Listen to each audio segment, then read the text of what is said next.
Waalaikumsalam warahmatullahi wabarakatuh. Alhamdulillah alladzi ahyana fi hadhihi al-hayati dunya na'budu wa nashkuru. Asyhadu an la ilaha illallah al-malikul haqqul mubin wa asyhadu anna sayyidana Muhammadan abduhu wa rasuluhu shalihu wa alihi.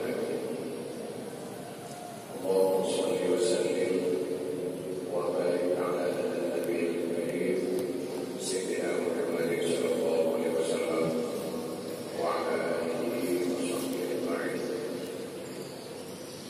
Qala Allah ta'ala fi kitabihil karim a'udzu billahi minasy syaithanir rajim. Bismillahirrahmanirrahim.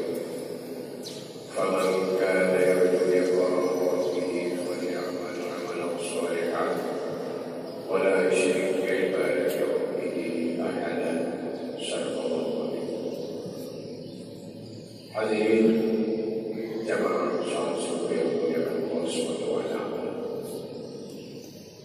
Pada subuh yang mulia ini adalah sama-sama hadir di masjid yang tercinta ini dalam rangka melaksanakan salat subuh berjamaah.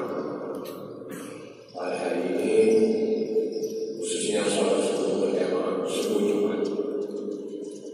Tadi telah disampaikan bahwa ada 3 subuh yang telah kita istilahkan bersama: subuh Jumat, subuh Sabtu, dan subuh Minggu.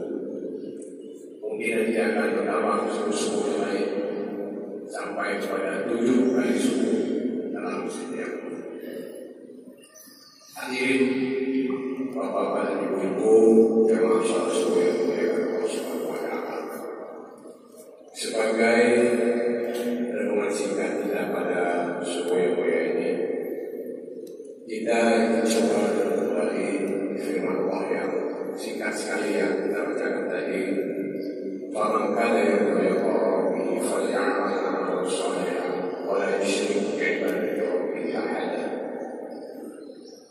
Barang siapa yang ingin berjumpa dengan Tuhannya, falyamal 'amalan shalihan, maka hendaklah dia beramal yang saleh.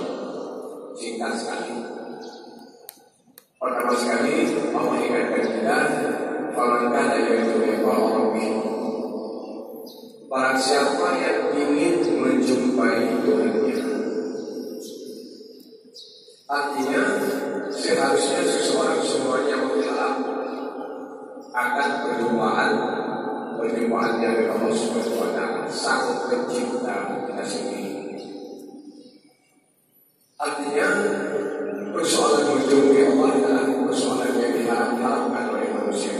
Ini yang seharusnya. Perjumpaan dengan Allah Subhanahu wa taala tentunya harus melalui gerbang yang Allah tentukan bagi kita semua. Gerbang perjumpaan kita dengan Allah adalah mati. Artinya, karena mati ini merupakan gerbang perjumpaan kita dengan Allah Subhanahu wa taala, maka karenanya ini adalah merupakan gerbang yang dicintai oleh kita semua. Ini yang seharusnya terjadi. Tapi kenyataan yang kita rasakan semuanya justru sebaliknya. Berita yang paling mengerikan dalam kehidupan kita adalah berita kematian. Mendengar orang lain meninggal saja ngeri, apalagi kalau sempat berita ini ditujukan kepada kita semua. Maka ini sebuah berita yang sangat mengerikan dan berita yang sangat tidak diharapkan oleh kita.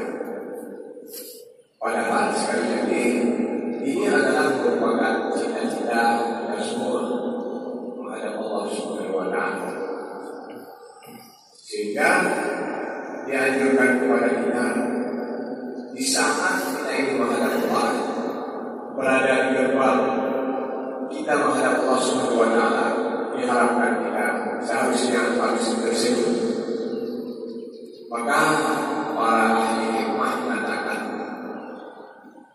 kalau sekalian lahir ke dunia ini dalam keadaan menangis, hendaknya kamu harus mampu meninggalkan dunia ini dengan tersenyum. Yang terjadi juga sebaliknya. Artinya semua kita di saat kita dilahirkan benar memang dalam keadaan menangis. Tak ada seorang pun dilahirkan dalam keadaan tersenyum. Jadi ini sudah sesuai dengan kita lahir ke bumi ini dalam keadaan menangis. Tapi terus yang kedua, di saat kita diharapkan kembali kepada Allah, meninggalkan bumi ini dalam keadaan tersenyum, itu yang tidak mau. Terpaksa kita kedua-duanya menangis. Saat kita dilahirkan ke bumi ini menangis, kemudian pada saat kita meninggalkan bumi ini juga masih menangis. Ini yang tidak sepantasnya terjadi kepada kita.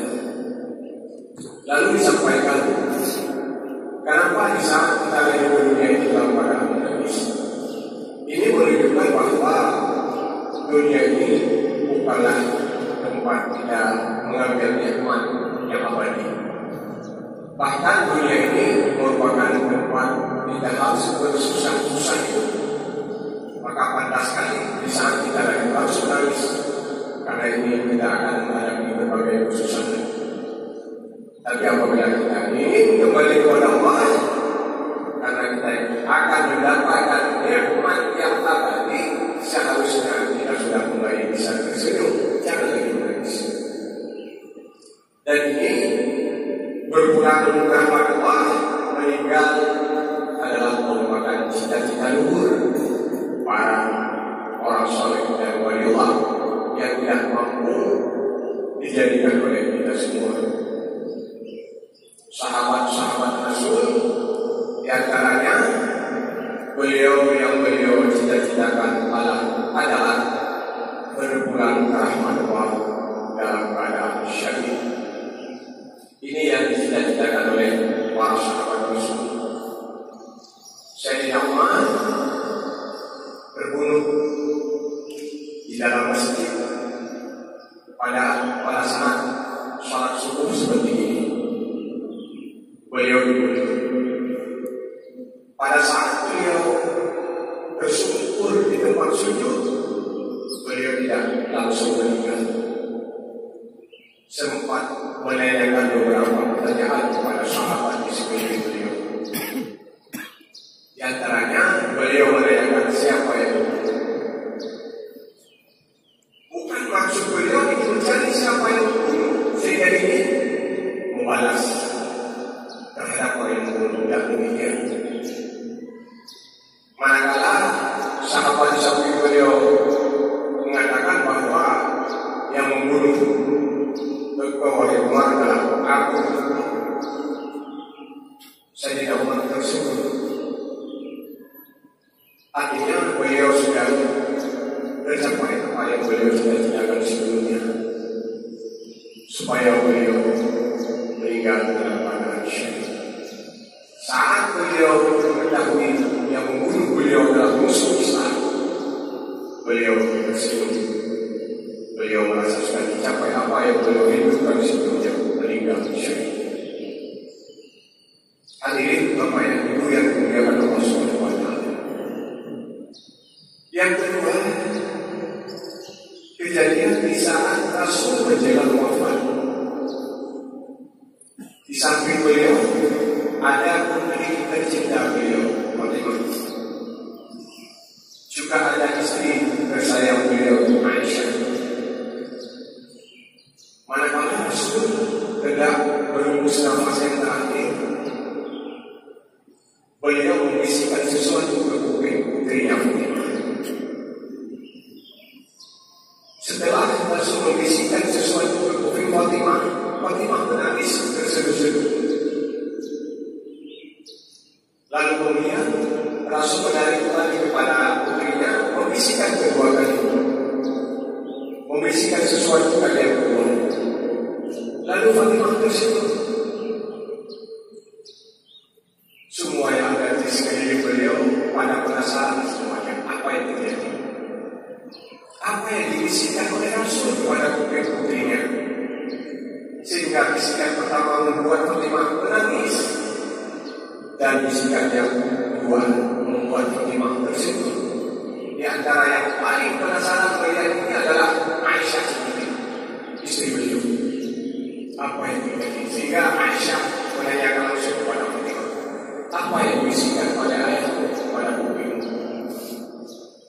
Fatimah menjawab, saya tidak bisa menjawab sebelum Rasulullah. Aisyah terdiam, tapi menyimpan seribu penasaran. Aisyah setiap kapan Fatimah bisa menceritakan kejadian ini?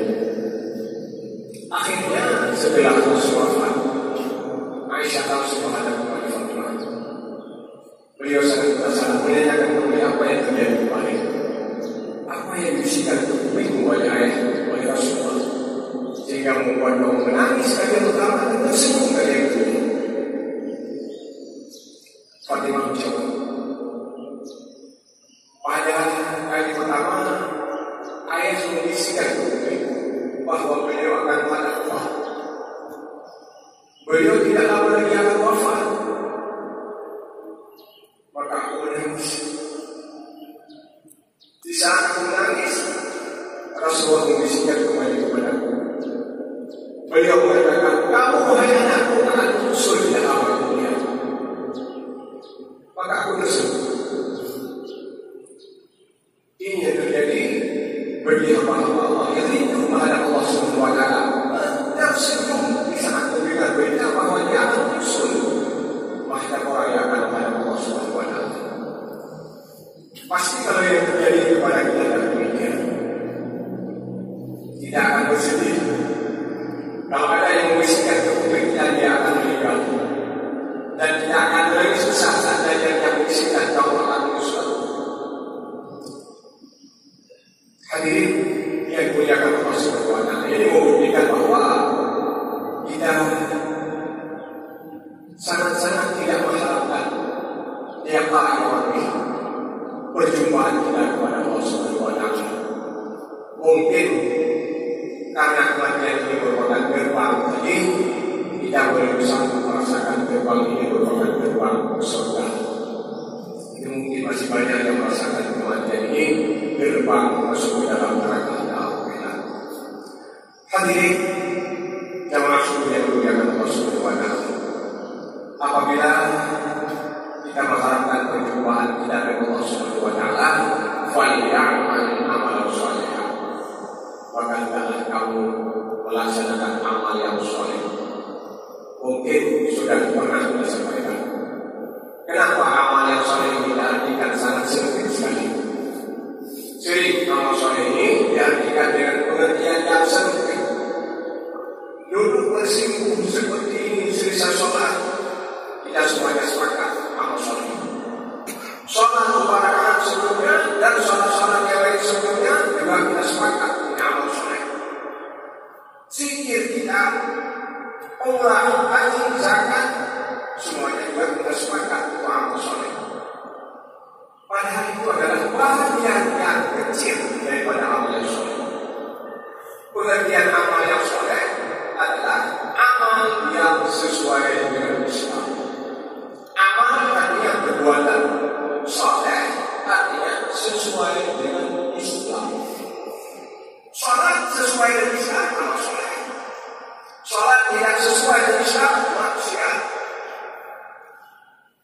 Maka katanya tidak semua orang salat mendapatkan surga.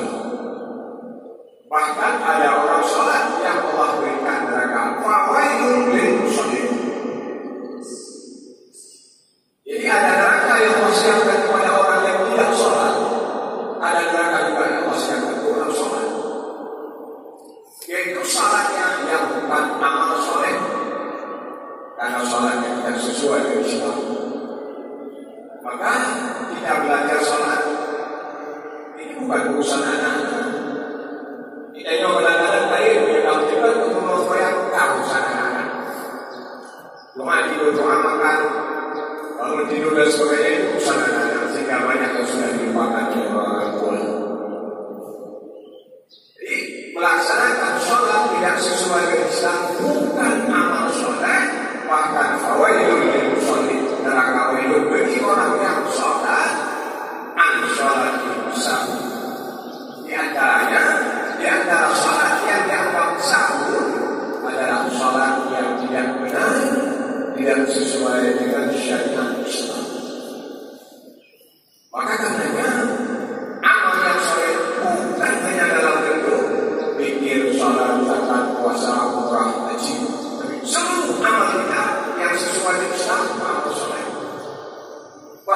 lebih saleh amal-amal yang sifatnya sosial ketimbang daripada amal-amal saleh dalam bentuk zikir. Ini yang banyak dilupakan oleh kita. Rasul mencontohkan amal menyingkir duri di jalan, bergerobak jalan. Ini amal yang sangat sederhana sekali, tidak mudah. Tapi ternyata amal itu cukup mahal. Allah bayar dengan surga. Ini amal soleh. Al-jannah tahta aqdamil mahal. Rasul tidak mengatakan surga di balik musola. Surga berada di dalam masjid. Surga berada di samping kapal. Tidak ada hadis yang demikian. Tapi al-jannah tahta aqdamil mahal. Surga di bawah telapak kaki. Kalaupun tidak mungkin seumur hidup bertasbih istighfar kepada Allah, tapi apabila masih ada persoalan ibu, jangan kau surga, bau surga tak bisa kita cium. Kemudian apabila kita seorang orang tua, surga berada di pendidikan anak. Mendidik anak itu amal soleh, jadi soleh daripada zikir. Apalagi ini merupakan amal yang tidak pernah terputus sampai kita meninggal. Mendidik anak, memperhatikan anak sesuai dengan ajaran Islam, amal yang soleh yang jariah, tidak pernah terputus. Kemudian kita tidak boleh lupa karena sering kita mendengar amal-amal jariah, kita tidak boleh lupa. Bukan hanya amal soleh yang jariah, maksiat juga cukup banyak yang jariah. Karena Rasul bersabda, "Man sanna sunnatan hasanatan falahu ajruha wa ajru man 'amila biha. Wa man sanna sunnatan sayyi'atan fa'alayhi wizruha wa wizru man 'amila biha." Jadi amal soleh ada yang jariah, amal maksiat juga banyak yang jariah. Membangun masjid, amal soleh jariah. Mendidik anak, amal soleh yang jariah. Memberikan ilmu kepada orang lain, amal soleh yang jariah. Membuat sarana, dengan sarana tersebut orang melakukan maksiat. Ini maksiat yang jariah. Membuat sarana itu sedang sebuah dosa, kemudian orang lain yang berbuat maksiat pada sarana yang kita bangun ini, maka seluruhnya mengalir dosa kepada kita semua. Maka karenanya Rasul bersabda, "Ittaqi al-munkar." Takutlah, awas kata Rasul, takutlah kamu amal yang bukan pahala amal sendiri. Jadi ada dosa yang sekedar menuntut dosa, tapi ada dosa yang bukan sekedar menuntut dosa, tapi menghapuskan seluruh amal yang ada. Ini yang dikatakan oleh Rasul, "Ittaqi al-munkar." Awas, takutlah kamu pada amal yang menentukan amal sendiri, yaitu sarana atau amal yang kita tinggalkan, yang dikerjakan maksiat oleh orang lain, akan terjadi lebur seluruh amal kita. Maka karena hadirin yang berkonsumsi pada maka kepada kita semua, marilah seperti pada subuh yang mulia ini, terus kita beramal kepada Allah, akan menjadi amal yang soleh. Dan jangan lupa, setelah kita beramal semacam ini, sudah terbuka kembali lapangan amal kita di seluruh tempat aktivitas kita sebagai lapangan melaksanakan amal yang soleh. Amin ya rabbal alamin. Mohon maaf atas segala kekurangan. Terima kasih atas segala perhatian. Assalamualaikum warahmatullahi wabarakatuh.